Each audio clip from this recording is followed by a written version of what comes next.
Welcome to Girl You Good. I'm Cassandra Pickett, licensed therapist turned clinic coach and speaker, helping high achieving women lead their personal lives with the same clarity and confidence they bring everywhere else. Quick episodes, real talk. Let's get into it. Today's episode is for those of us who downplay everything. If your go-to move is saying, I'm fine, or it's not that deep, even when something clearly rocked you, you are in the right place. We're going to talk about why we minimize, how the pattern protects us and costs us, and what it looks like to start trusting that your feelings don't need to be justified to be valid. Let's get into it. So let's talk about it's not that deep. We say it like it's a cool, self-aware response to something awkward or uncomfortable, but sometimes it is that deep, and we just don't want to feel how deep it actually goes. For a lot of us, minimizing is a survival skill we picked up early. Maybe big feelings were treated like a burden or a weakness.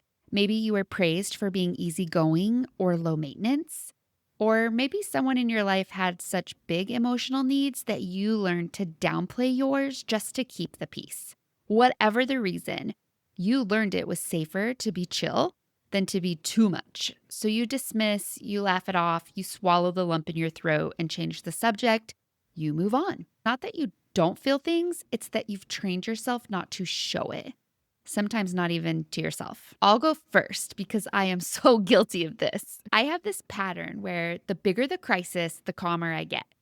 I don't panic, I don't freak out. I go into this almost eerily steady mode where I can handle anything.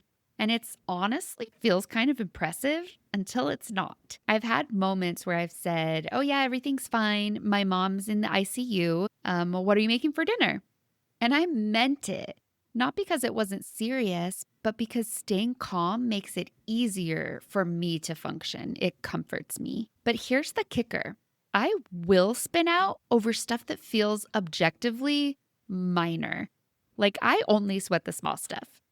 For example, worrying someone's mad at me, feeling emotionally wrecked about sending food back if there's a hair in it at a restaurant, dreading making a phone call, saying no to something simple, torture. So yeah, I'm weirdly calm in crisis and deeply uncomfortable in the mundane moments where I might inconvenience someone or be seen as difficult. Over time, my friends and I started calling our chats, our relationships, the board.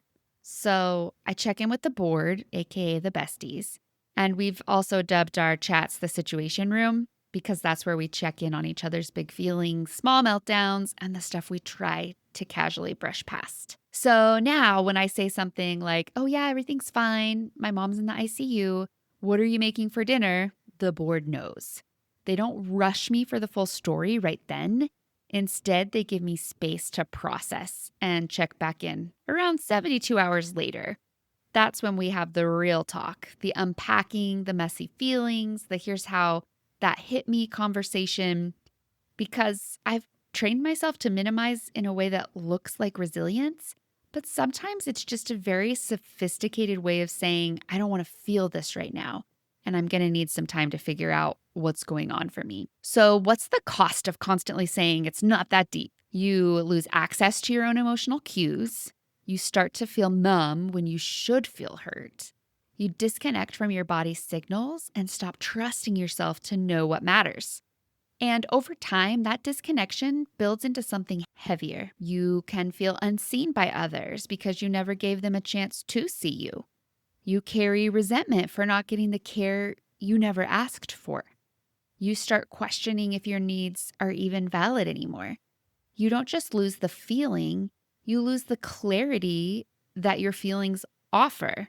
Because feelings aren't the problem, they're the messengers. So how do you know when something is, in fact, that deep? It's deep when you can't stop thinking about it days later.